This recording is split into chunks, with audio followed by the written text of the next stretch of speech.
Hi, my name is Matt, and I'm an alcoholic. Today we're going to talk about step 3 in this video. Step 3 is we made a decision to turn our will in our lives over to the care of God as we understood it. Now this is where, again, people tend to have a little bit of a hurdle because of the word God. And it gets some people very wound up, very unhappy, very anxious. That's okay. Perfectly normal. Seen it lots of times. It's been happening since AA was founded back in 1935. When the AA book was written and published in 1939, AA was kind of a blend of science, medicine, and religion, because that's kind of where people were at that time, and they kind of borrowed a little bit from those two realms to try and tie things together to make it as appealing as possible to as many people as possible so that more people would be able to get sober. So I caution people about getting hung up on the word God, because again, nobody here, myself included, is going to tell you what that definition of God is. That was your decision to make in step 2. Your higher power, God, whatever you want to call this, is what you're going to rely on and turn your will over to, because that's what step 3 is about. So, again, this is one of those steps that I highly encourage people to get a sponsor or a spiritual advisor to help them navigate this step and read about it in the book, like the first 3 steps that I've already discussed, because in the book it kind of helps clear away some of these questions and kind of helps open the perspective a little more. And then if you want to get really, really technical, you can get into the 12 and 12 book, which really breaks down each step individually and goes into even more detail. But just initially, to get you going and help you get over that initial hurdle and help you get sober, we'll touch on some of those things briefly, but the main idea is I, as an alcoholic, have to know that the higher power that I chose and that concept that I put together in step 2 is the higher power that I'm going to turn to as often as I possibly can. In good times, bad times, whatever, it's just where I learn to rely on something other than me to live life and to do what I need to do, but mainly to not drink. Because, again, I have to remind people that part of this disease is denial, and part of my disease definitely had the denial feature where I figured, well, that doesn't apply to me, because somehow I must be an exception to the rule because I still have a house, I still have a car, I still have a job, I still have money in the bank, and I haven't gotten in any trouble yet. So yeah, this probably applies to some maybe lower bottom drunks, or people that may be homeless or have some really serious problems. But my situation doesn't seem that bad, so why can't I exercise my free will once in a while? Well, I can if I'm willing to deal with the consequences, and that's where this step becomes very, very apparent, that the more we rely on ourselves, the worse off we are. Because again, when I mentioned in my other video, my best thinking used to get me face down in the gutter, or blacked out with my head in the toilet, or blacked out behind the wheel of a car driving somewhere and ending up where I don't even know where I am. That's where my drinking took me. So when I have to go back and think, wow, I'm better now, maybe I can do it differently. No.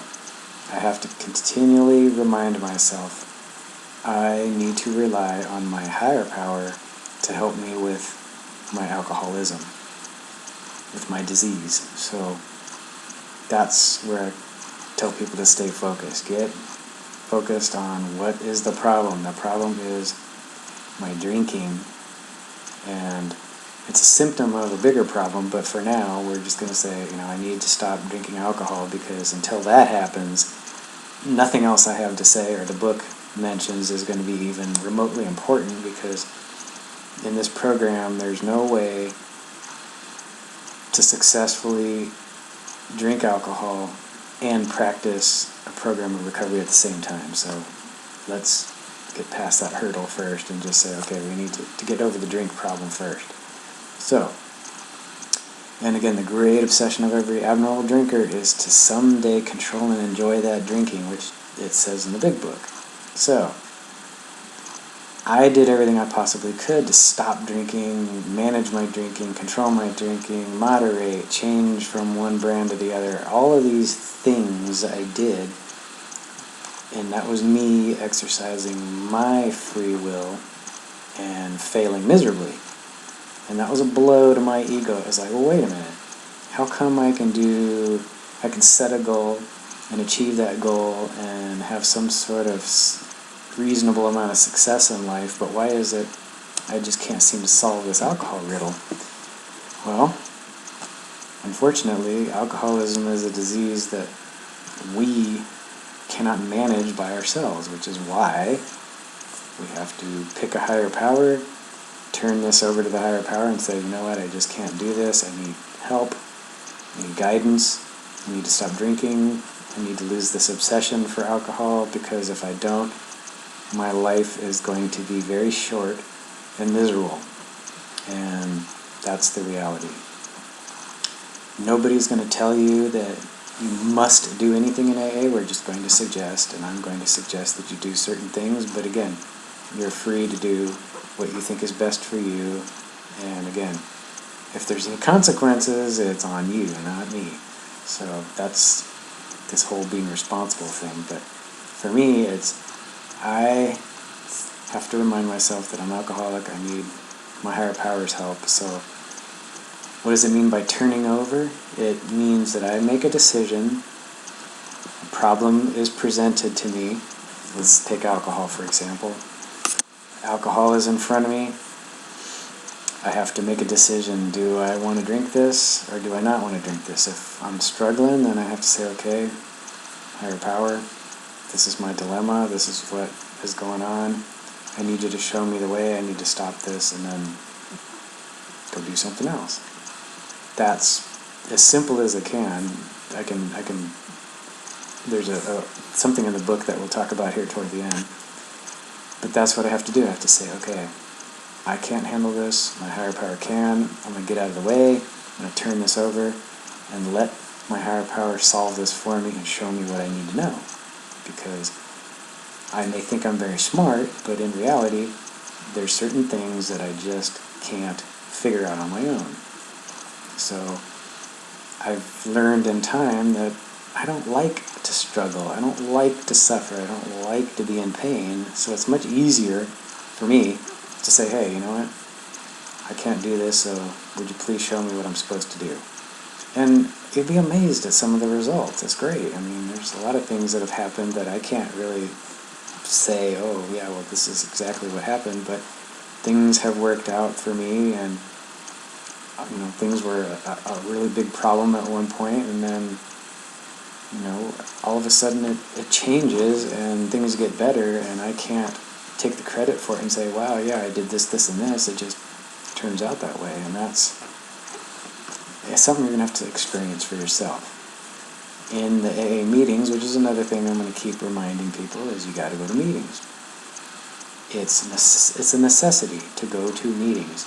I'm not going to tell you have to, I'm just going to tell you that it's a good thing to do, because if you don't, then the results are you're more than likely going to fall into your old habits again, and there's a good chance that you'll drink again. Or you'll be a miserable person because you're trying to stay dry, not sober, and you'll be angry and upset because you can't drink and you're just not working a good program. So those are your choices, you know, pick what works for you.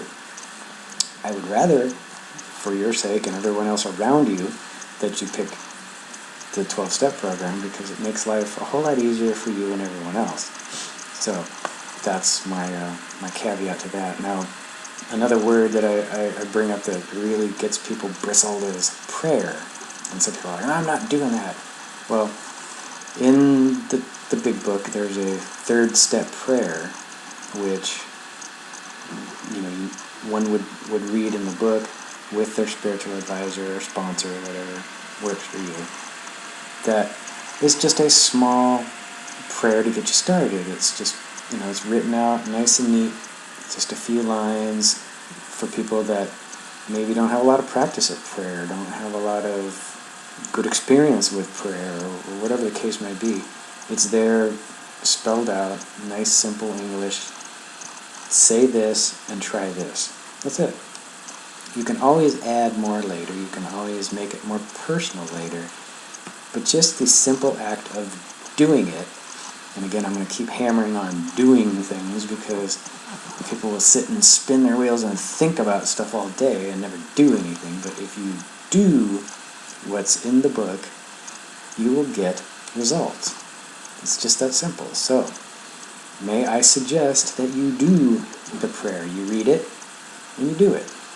And then let the results go and see how things turn out. And when you get into that habit, it becomes easier and easier, because most of us have a default behavior when problems come up.